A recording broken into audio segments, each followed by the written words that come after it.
Hey, everybody. I am so excited to be back. And I've got my friend Tammy from the Lake of the Ozarks and Elizabeth Baker from Charleston, South Carolina, and super excited to see the two of you. So Hi. hi. So we were talking about most embarrassing moments in real estate, scariest moment or funniest moment. Elizabeth, with your dumpster fire, it looks like you are ready to go. Oh God, you're gonna start with me. That is not. Start with Tammy. I can't even think. Tammy, do you have one ready? Well, I don't think I could tell my most embarrassing, but one embarrassing moment I had is I was showing clients property, and I showed them the wrong house, and they fell in love with it. And then we found out it was about 200,000 over what we thought it was. So it was out of the price range. That was super embarrassing.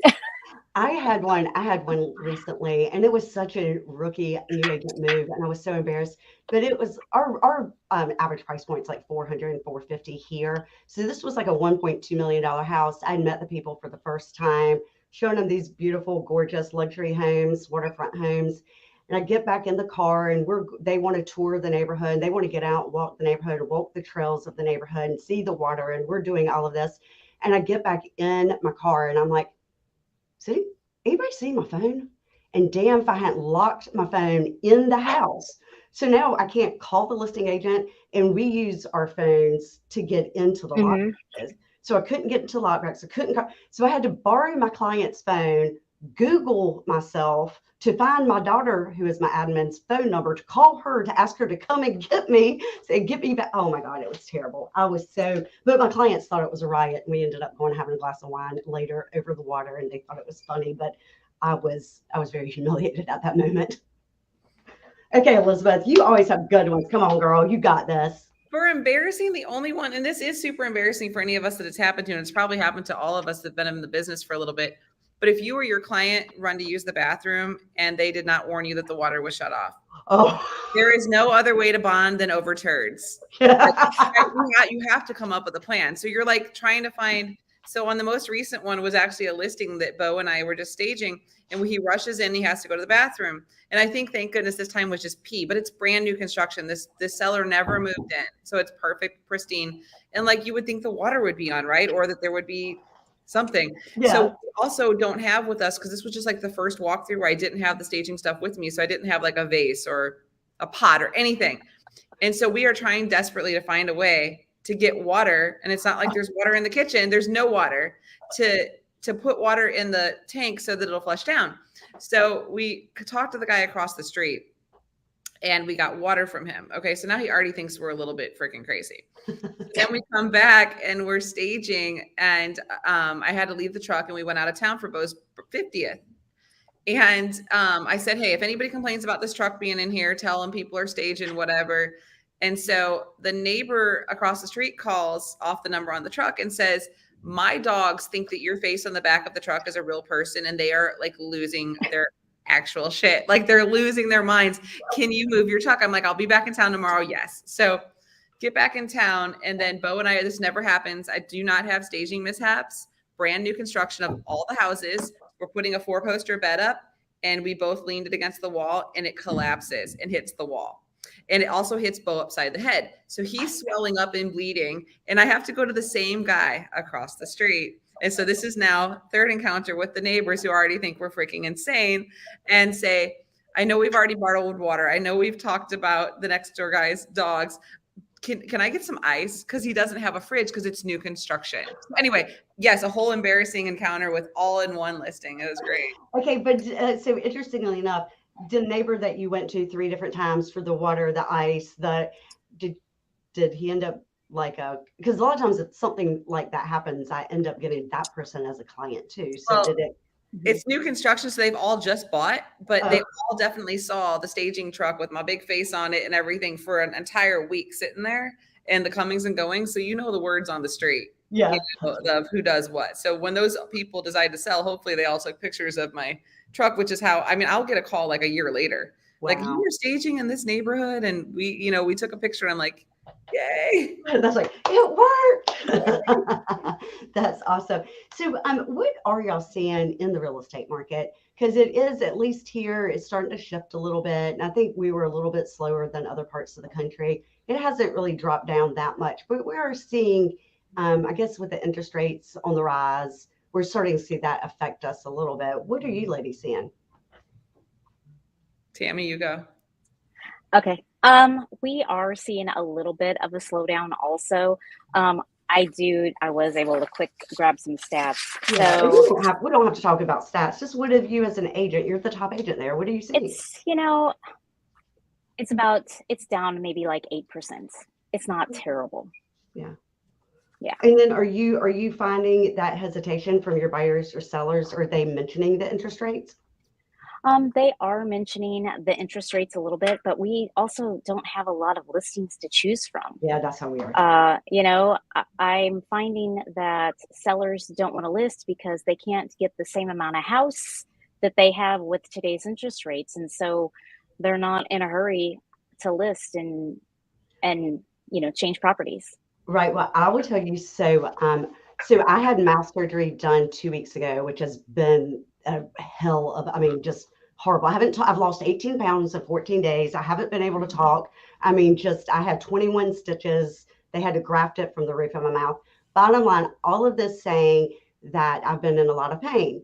So I had nothing to do but just watch TV for 14 days, right? So 14 days of watching TV. So my last resort was selling Sunset. But I hate to tell you, that is what they're talking about too. I love it. It's getting a little bit too much like a Housewives of Beverly Hills or something more than real estate. But that's what they were talking about too, is the sellers. And the sellers, they also are concerned about the interest rates and no inventory. So there's nowhere really for them to buy, and they can't buy at the same price and with the interest rates. So it's causing this whirlwind effect where their inventory is still. What are you seeing, Elizabeth?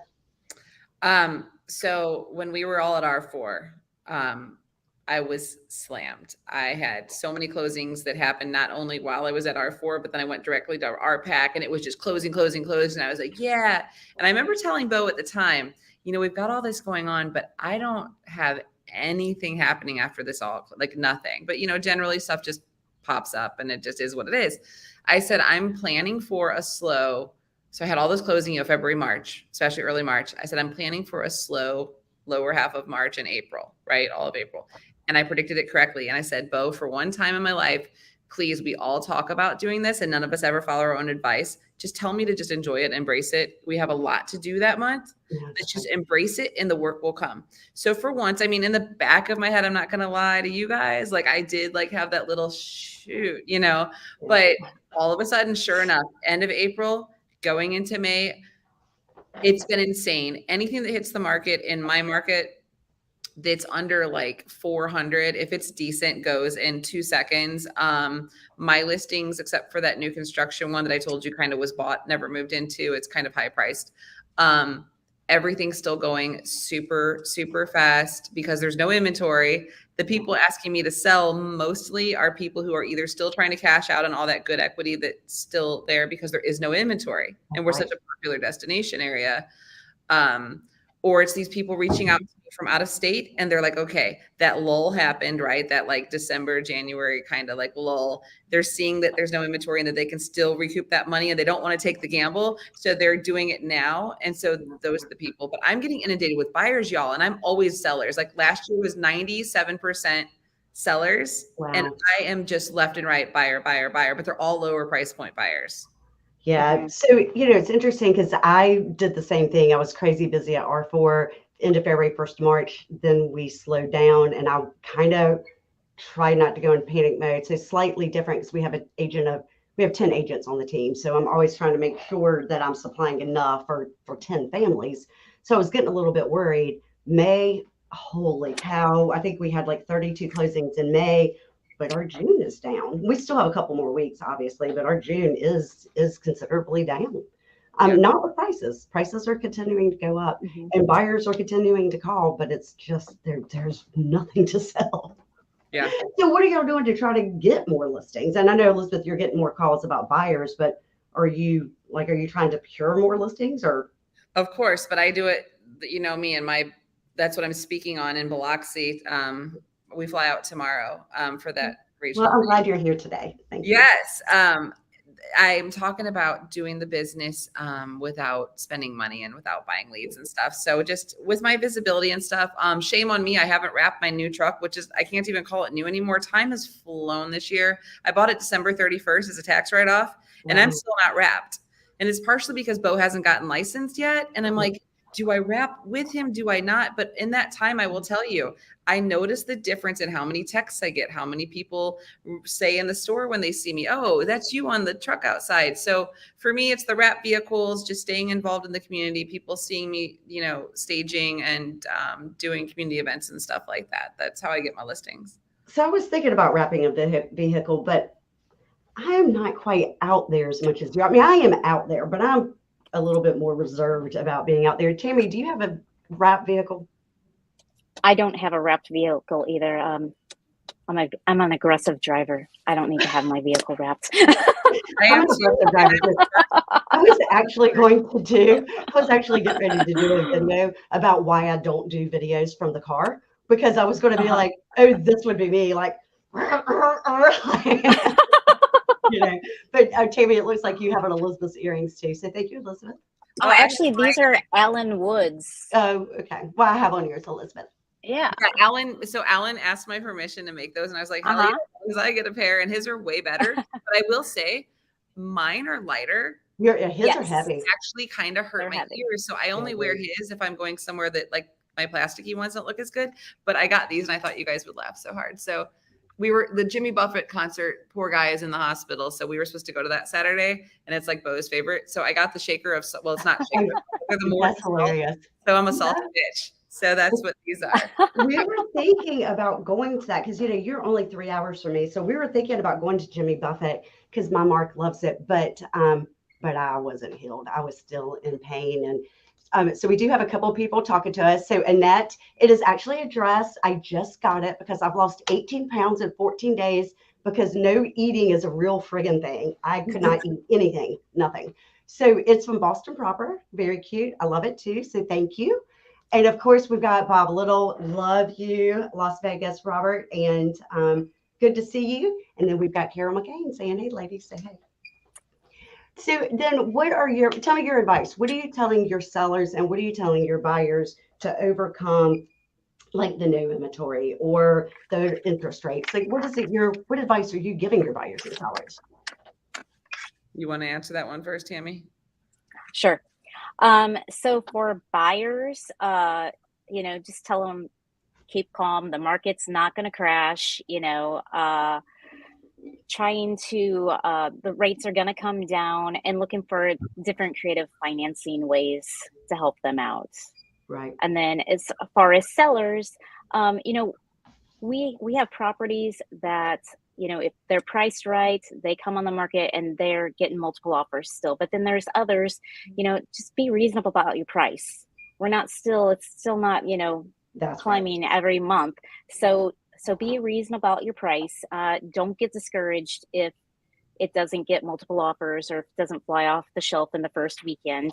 And then also be open to incentivizing those buyers and providing those different, you know, like rate buy downs and stuff like that to help the buyer. Especially, you know, I personally have my home on the market, and I was out just looking at it on Zillow to see what it looked like, and I was like, holy cow. That's a huge payment each month because, you know, my interest rate was way lower than what it is now. And so I called my favorite lender and I'm like, all right, give me some information. What do I need to provide to help like a buyer do a rate buy down or something like that? Just so I could be more creative. Thinking outside the box, because I think part of our job, right? I think like 90% of my job is to make things happen, to think outside of the box, to do the extra step for the sellers or the buyers. So I think that's an excellent suggestion. What about you, Elizabeth? Buyers and sellers. So my buyers, I'm telling them just be realistic in our market. If it's anything under 400,000 or 500,000, don't come in thinking you're coming in 20 grand low and stuff like that. Like it's almost comical. I listed one yesterday that's just a condo for 250. There's nothing in my market, right? Mm-hmm. And the first offer that comes in, they come in 10 grand low, and I'm like, I asked the agent, I'm like, did you explain to your people? Because we have full price coming in as well. So like it could have gotten over asking, but once she got a full price cash, she was like, let's just do this because it had no contingencies. It was easy. Let's avoid the multiple offer insanity, which in this case I agreed. Yeah. And I'm telling my buyers, look, unless something has been on the market for more than a month, you might get closing costs or you might get up to 10 grand off, but you're not going to get both. You're not going to get both. Right. Like, unless, if it shows really poorly, but my sellers, you know, I make my listings shine. So if it's in a nice spot, whatever, it goes pretty freaking quickly. So I'm telling sellers, look, there's no inventory. So I don't care about rates. The people moving to Charleston, a lot of them have money. So the rates don't matter as much to those people. Thank goodness. We're a retiree town. These people, the taxes in New York are so ridiculous that they feel that we're cheap. Yep. So my sellers, I tell them, you're in a good spot now. Don't wait until everybody starts thrusting that inventory on right after school is out, because every year I say it, I tell them in April, and if they don't listen and we get to right when school comes out, inventory increases, and then you're in a worse position because now they have choices. That's exactly right. I think that's excellent information. And then we've got Maureen, Hilton and Maureen. Hey, ladies. Hi, Maureen. Hi there. Hey, Maureen. Thank you. And of course, we got some Mark Cruz. Love my man, Mark. I cannot wait to see you at Luxury, as well as you ladies. Then we've got Bob again. Yay. Hey again. And I love some Brenda. Hey, Brenda from Texas. Good seeing you. It's my vet sister. Yes. Then we've got Maureen again saying hi. So then, and then what advice are you giving the real estate agents? Because that is predominantly, this channel predominantly attracts real estate agents. What's the advice you're telling them? Because when you start seeing the shift in the market, agents are leaving the industry and getting discouraged. So what advice are you giving them? Tammy, you might want to, you'd be better for this one because I don't have like a team of people or anything that I'm. Okay. Or look at, what are you doing differently? Are you doing anything differently? As far as yeah, like when the market kind of shifts a little bit, are you shifting what you're doing? Are you doing the same thing and it's still working? Is there anything that you're doing differently? For me personally, since I do it a little differently, I'm taking this time to look at my staging inventory, organize it, make sure those box trucks are parked in good spots where they're getting good visibility. And as that's happening, people are starting to message, you know, more and stuff about selling. I'm just taking the time to regroup, and like I said, I'm getting hit by buyers left and right. And as soon as I get back from Biloxi, after this Memorial Day weekend, I have like 3 stagings coming up and I'm out of inventory. So I've got other issues going on, but average agent, I would just say, work on video, like the things that I wish to God I would have done when I was slow and a new agent that I didn't know how. I self-taught myself how to make these movies, right? Yeah. But be the agent, be the source on YouTube of the new communities in your area. You're the only one that's made a video and gone through the model house and made a nice little put together in iMovie or whatever you like to use. Don't make it this blah, blah, blah with you looking into the camera going on. Nobody wants to see that. Show them what's in the area, show them what's around. You can make these for free. And then you're the source. You put them on your Instagram, you put them on your YouTube and your Facebook. Become the source. While there is no business, make the business. And then people are going to come to you, get to know you from your videos, and use that wisely. That's excellent, Elizabeth. I think that's an excellent piece of advice. And honestly, I'm trying to do more videos myself because I do think that the videos are, it's super important. People get to know you and know your personality and see what you have to offer. And you're right. What about you, Tammy? Same. I hate myself on video. But I am trying to encourage my team. I know, I hate it. To do videos to showcase that we're the pros. So, you know, Google frequently asked questions, real estate questions, and just do a short video with an answer to that question. You know, make sure that you have a good mentor.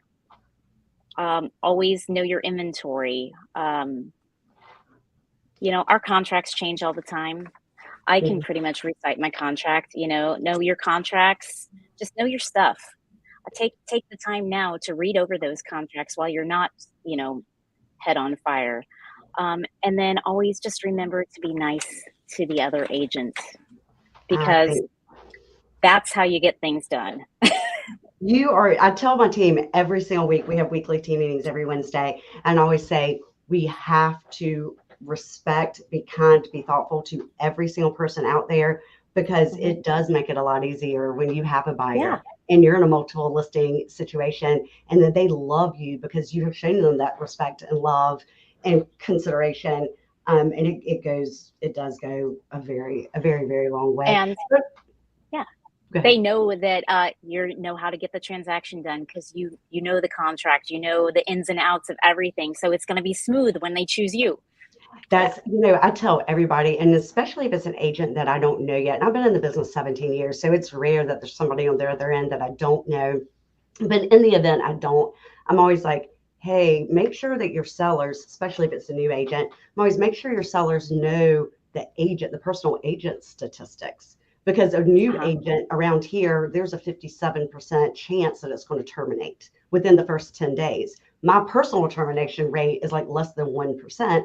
Super important to know that if you're a seller, because I think the agent on the other end is a huge variable, because you can look at of course, the number is really important, and the bottom line is really important, and how much money down and the type of loan, very, very important. But if you have a crappy agent on the other side, not much money, it's not going to close anyway, no matter what those other variables are.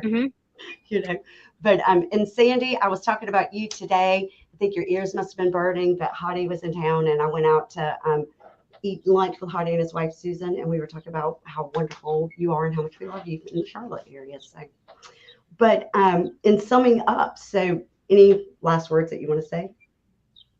I would personally say for all agents, take this time, if you're a little slower, to review your social media, review your YouTube, review your Instagram, even if you hate it like me, like you hate it.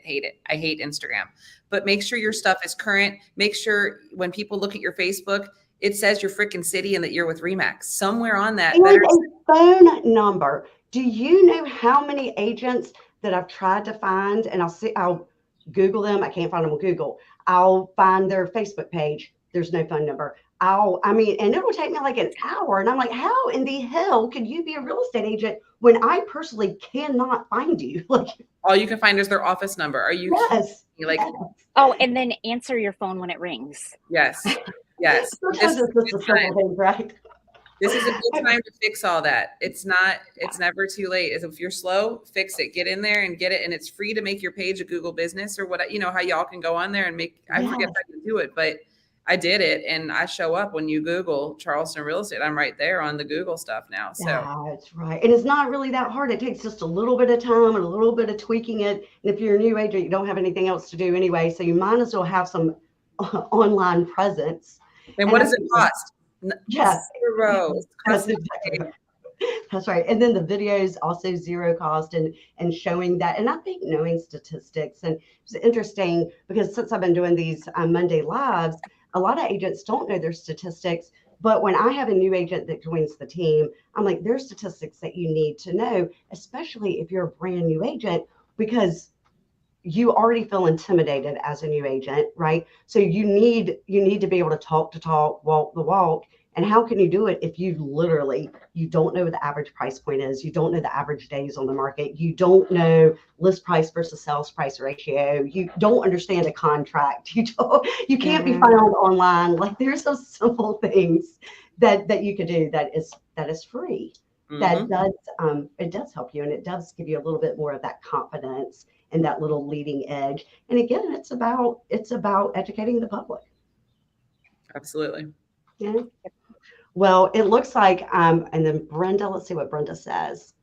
Now I have I now have an admin that I'm like, anyway, I now pay people to get me the numbers, but they're super. I mean, it takes 5 minutes. It's just that sometimes it's hard for me to find those 5 minutes, which kind of makes me feel really lazy. I can't believe I just rerun that. Act like I didn't say that part. But you could get a White Pages subscription and find numbers very, very easily. See, there you go. Yeah. And then I don't know about y'all's MLS, but my MLS, it's like 2 clicks of a button and it. Right. So. Yeah. But and Elizabeth, did you say you are going to luxury in New Orleans? I am not. I am just to the point. I may have done it, but then when they asked me to speak at Biloxi this week, I just can't fit in one more thing. You know, it's just me. Bo's not licensed yet, so he can still help me with staging, but he can't run out and show a buyer a property, and I can't. You know, so it's kind of.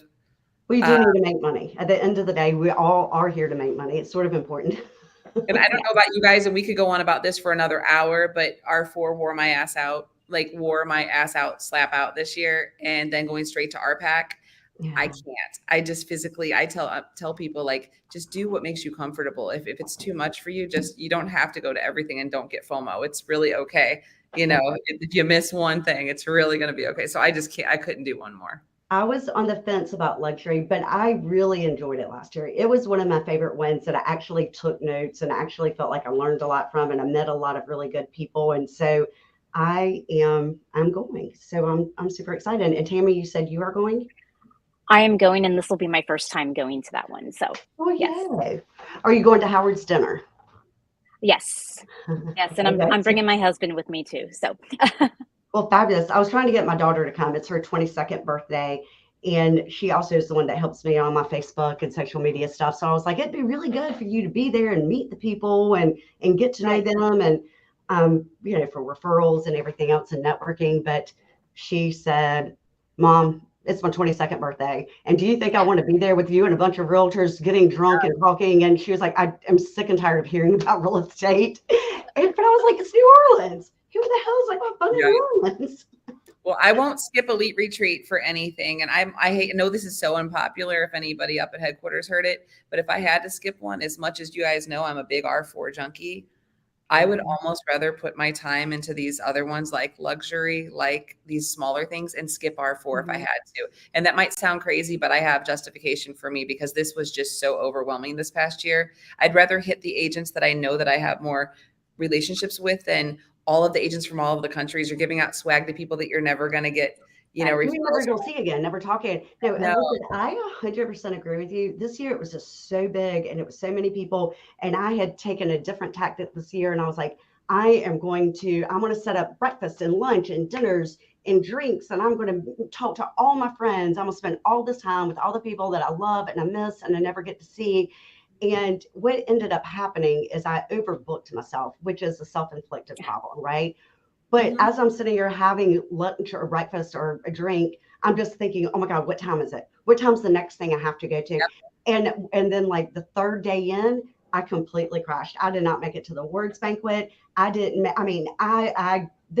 missed all the things that I actually wanted to do. I didn't do because I crashed and burned. And I just was like, I agree with you. I hated it. It was awful. I rushed out of that people. And the way they did the awards, because there were too many people, was a complete behind me, the dumpster fire. It was literally, and then I wanted to go to gay prom. So I'm stripping out. Bo and I are stripping out of that. And we had to get to the airport that night because we had to fly out. We needed to be at the airport really at 3. So it was just awful. We didn't get any sleep. And I told Bo, I said, RPAC is smaller. We'll continue to go to RPAC. We'll continue to go to these other things, but maybe, just maybe, sadly, R4 might not be for us in the future. I don't know. I said the same thing. And I had gone with like 3 of my teammates and I had paid for the dinner. And luckily I did hear that the award dinner was a shit show and that it was like 7 hours long. And it was absolutely horrific. And then they didn't have us sitting together. I don't know. I didn't go to it, and I was glad I didn't go to it. I missed the gay prom. There were 3 events. Josh May had an event for YouTube, and I really wanted to go to that, and I really wanted to go to gay prom. I did not care at all about the awards dinner, but I missed all 3 of them anyway, because that was the day that I literally crashed and burned. I went to bed and didn't wake up till the next day. I mean, I was completely and 100% over Vegas. And then you're 9,400 people or something crazy that were there. You're not keeping your best self. You're not, because you're thinking about the next thing. And we literally ran through gay prom like in 10 minutes, said hi to everybody, did a video, pictures, hugs, out. Like we were in and out of that in 15 minutes. That's where I would have rather stayed my whole night. It was so beautiful and so fun. And I went to Josh May's thing and that was cute. And we didn't really talk about YouTube, at least not when I was there. It was just snacks and fun. And we shot some pool in his room. But that's the stuff. I love Josh. And that was one of the things I wanted to do and the people that I wanted to see and talk to and interact with, but I couldn't, you know. I know. So we either have to figure out a way to do it our way in the future, and or I just might, like I said, I'd rather be going to luxury with you guys, honestly. I I just can't do one more effing conference. So what are you doing tomorrow? So I'm not familiar. It's the regional. Tammy, what is it's your region, right? It's so we're the Mid-States region. Dennis Curtin's region, that's privately owned region. Okay. So, Dennis Curtin was the first regional owner, and it's so there's like a northern section and a southern section. And so it's Missouri and Kansas, Arkansas, Oklahoma, Mississippi, Alabama. And so there's a regional conference that is in Biloxi. So I just can't make it because I'm, going to luxury in a couple of weeks, and I couldn't see flying back and forth twice so close together. So, yeah. It goes back to what Elizabeth says. I mean, at some point you just can't do things, but I agree with you. I like the smaller, more intimate groups. I love luxury. I love elite. I will never miss elite unless I don't make it. But so far I have made it. So I'm excited. Yeah. And that's, I like building those relationships in those smaller groups. I get a little overwhelmed with the crowds. You know what? I find a lot of anxiety. I get a lot of anxiety, and then I see a big group, and I'm kind of scouting out for the one or two people that I know, and But man, at R4, there were so many. It was like thousands, and it was awful. And you guys, I feel like and if I was anybody watching this, or you guys, if I acted like a dick, I swear to God, I wasn't trying to be. We were so overwhelmed and trying to get to the next event. And like, I had a thing that I was doing for corporate, like recording this thing, and I had to rush to that. And people at Marketplace were trying to stop me and get pictures with me because I was all red, white, and blued up. Yeah. And I was like, almost being like that jerk, like, the famous people that are like, oh, don't take. And I was like, not trying to do that, but I had to get there on time because they were waiting on me. And I felt like a bad person the whole time because I was not spending I didn't spend quality time with one person, not even Bo. So I did meet Bo. I told you I didn't meet Bo, but I did because Summer Baker's bachelorette party. Yes. So if we go next year, maybe that's what we should do because that was the most fun. Fake one. Bo and I can fake one. I mean, we're not like, I don't think we could get our non-married party because I don't think. But that was a great event, and it was fun, and everybody got to socialize, and everybody got to hang out. It was, it was fun. Yes. Maybe that's what we'll do is maybe we should, the three of us, get a party bus and invite the people that we know and love. Right. That was good. That was amazing. Hey, Nathan.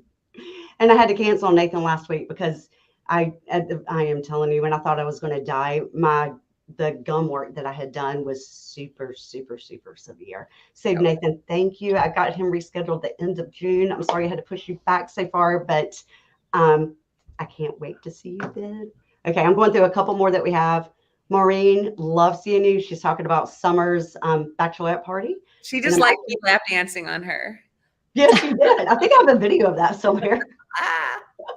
But I'm going down to visit Summer the first week in June. Actually, I guess in a couple of weeks for her wedding party. So I'm super excited about that. And oh, look, somebody, the famous Elizabeth Baker. Everybody wants to meet Elizabeth. I am just sort of quickly going through these. So do y'all know when Elite sign up is? No, we got the email. No. And it said when and where. And like everybody's saying with the concern of it being early October and right there outside of Naples, right? It's in Marco Island. I bet they wait until luxury or right after luxury.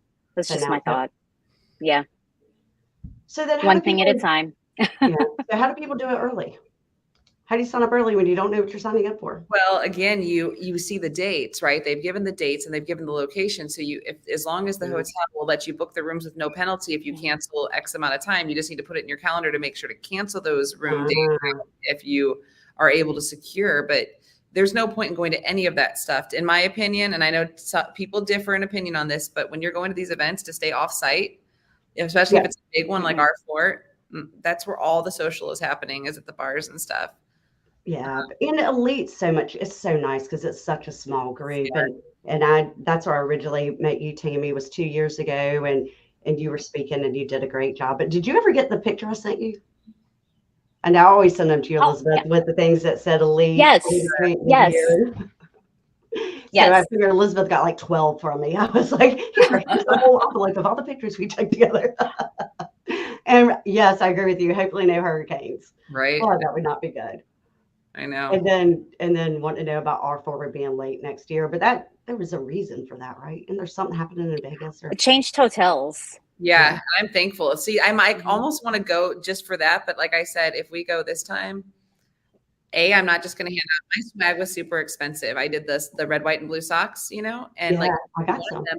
And again, I love my out of country agents, and I've done some referrals with some of my Canada people. But I'm going to be honest, when a whole group of Argentina comes to me and wants them, and I feel horrible to say no, but that's hundreds of dollars worth of socks that I just handed over, and I'm never going to get a referral. So I'm just going to be a little more careful about swag, and I'm not going to overbook myself. If I want to make sure I'm going to something with you guys or gay prom, I'm going to do those things, and I'm not going to be like when you have that short layover at the airport and you're like running and crazy, because it's just not our best selves. And 100%. Like I said, anytime I was meeting with people, I was looking at the clock to see when I was supposed to go to the next event, and I was running from event to event to event, and it was friggin' horrible. yeah, you And come across Maureen, that. I love Celebration. Have either one of you ever been to Celebration with CRS or I have ROTC? not.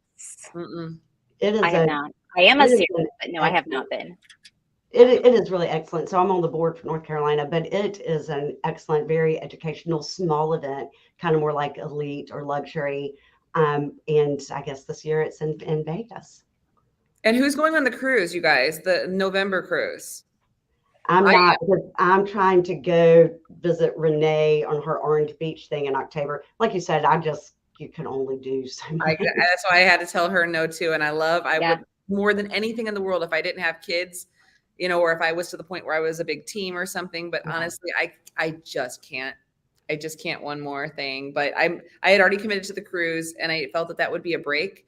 And we don't have to network on a cruise. Like we can literally just sit back and just hang with our buddies, and you don't have to chase them. We're all at the same spot, Yeah, that's right. That's a good point. And there are a lot of fun people going on that cruise. Oh, I'm so looking forward to that, because I've only been on shitty cruises, honestly, Yeah. like Carnival, like whatever.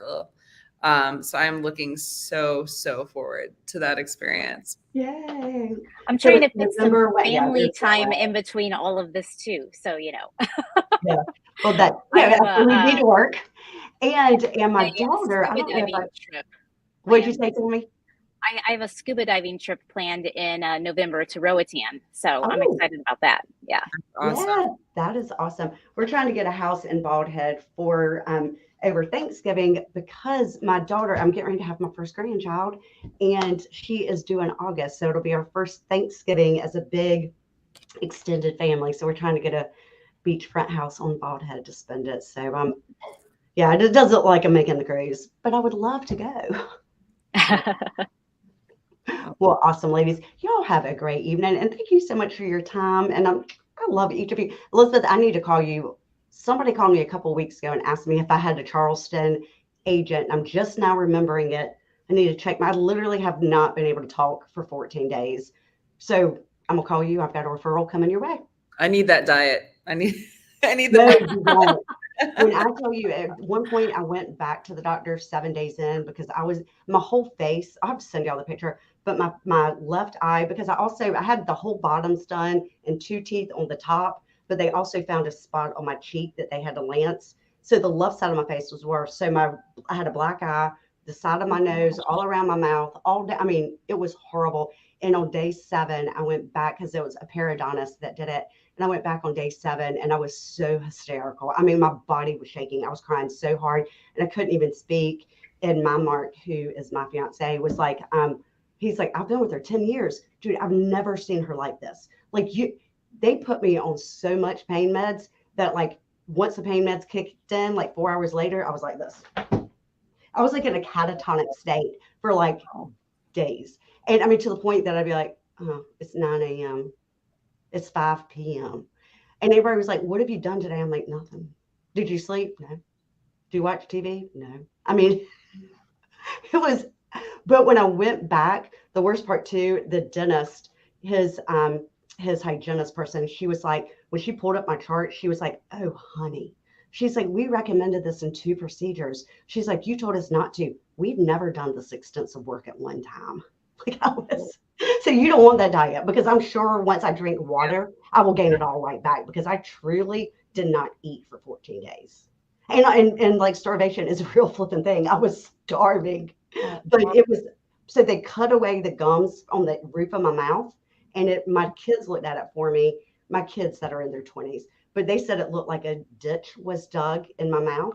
And that's where they got the skin to put on my bottom, because my teeth were literally, so they had told me in 2013 I needed it done, and I postponed it. 2017, they told me I couldn't postpone it anymore.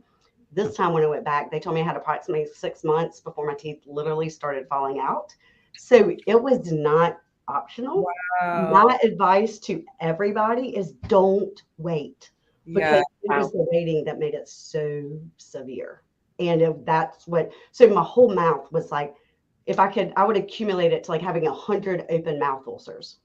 So salt, pepper, anything sweet, anything. I had mashed potatoes with zero flavoring. I flavored it with butter and cheese, and just like a tablespoon would take me an hour to eat it.